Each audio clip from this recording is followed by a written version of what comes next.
Vazhdojmë tani që të përgatisim brumin e piteve. Zakonisht kur përgatis pita, unë ujin e përdor të vakët. Nuk e përdor shumë të ftoftë, as nuk e përdor shumë të nxehtë, pra ujë i vakët. Në total, sot po përdor 500 ml në ujë. Tek uji shtojmë pak kryp.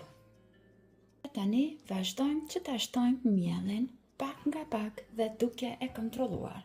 Ashtu si që them gjithmonë kur përgatis receta me miell.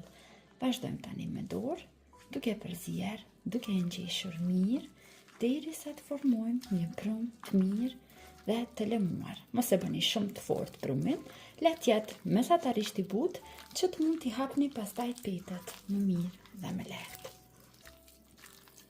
Brumi është gati, e kam ngjeshur mirë për disa minuta, derisa kam fituar kështu një brum mesatarisht të butë. Dhe mua në total më deshën 900 gram miell për ta formuar këtë brum. Lejojmë që brumi të pushoj vetëm 5 minuta dhe vazhdojmë që ta ndajmë në pjesë më të vogla. Tani që brumi ka pushuar pak, vazhdojmë dhe e marrim në tavolinën e punës për ta punuar. Vazhdojmë brumin që ta ndajmë në pjesë më të vogla. Në total, unë largova 10 kuleç. Tani me shumë pak miell, vazhdojmë dhe i ngjeshim gjitha kuleçt një nga një, duke u dhënë formën e mirë rrëmbullake.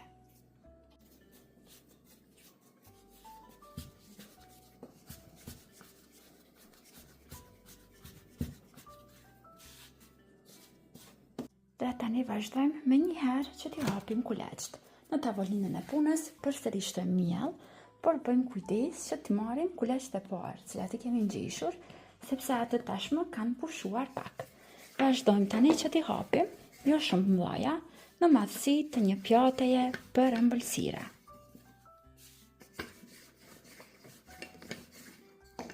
Vazhdojmë, shtojmë pak vaj, e përhapim mbi tërë pitën.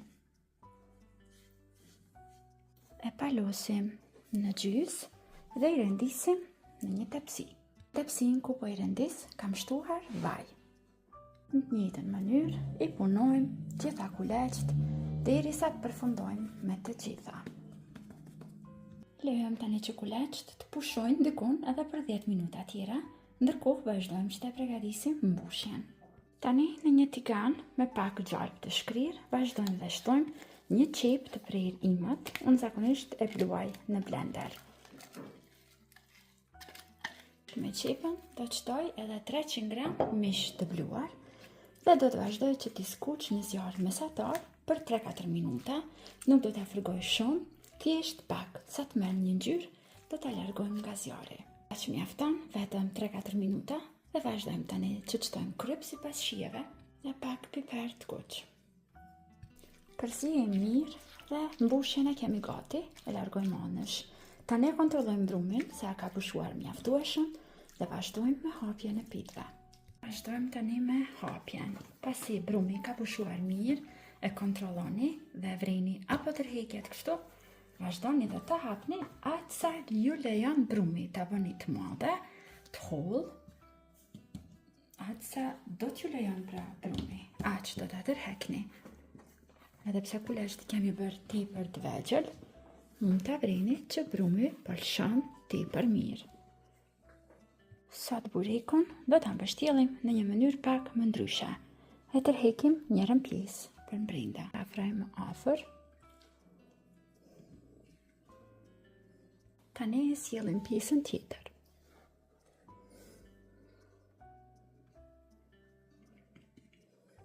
Tani vazhdojmë që në njëri skaj të shtojmë nga mbushja me mish. Unë po e bëj me mish, ju mund të mbushni me gjithçka sipas shijeve të juaja. Mund të shtoni brenda çka do që doni. Dhe tani vazhdojmë të mbështjellim në formë roleje deri në fund.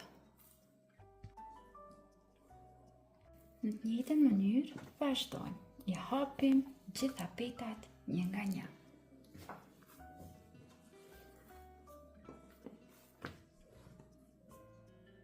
Ja ku e kemi burikun të renditur në tepsi dhe tani sipër do të vazhdojmë që t'ju hedhim nga pak gjalp të shkrir sipas shijeve. pra mund të shtoni aq sa keni dëshirë gjalp. Tani vazhdojmë që t'i pjekim kur është e parangruhur mirë në 250 gradë, do t'i pjekim dikun përafërsisht 25 deri në 30 minuta. Dhe të dashur miq, në këto momente pyreku është gati. Shpresoj që do ta provoni edhe ju, do ta shijoni me familjen e juaj. Deri në video recetat e radhës, mbeteni të përshëndetur nga unë.